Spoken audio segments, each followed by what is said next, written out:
আমার ছেলের মতো একটা ছেলে থাকলে আর কোনো কিছুরই টেনশন থাকবে না।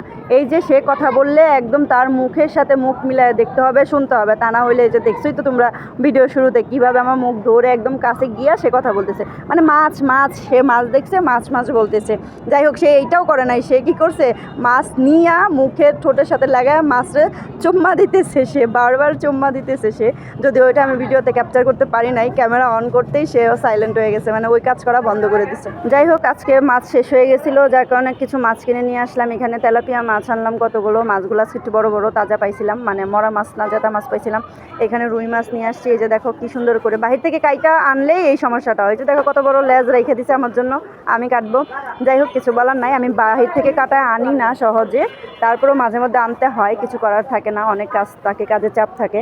এই যে যেমন পাঙ্গাস মাছটা নিয়ে আসছি, এটা কিন্তু টুকরা করে নিয়ে আসছি।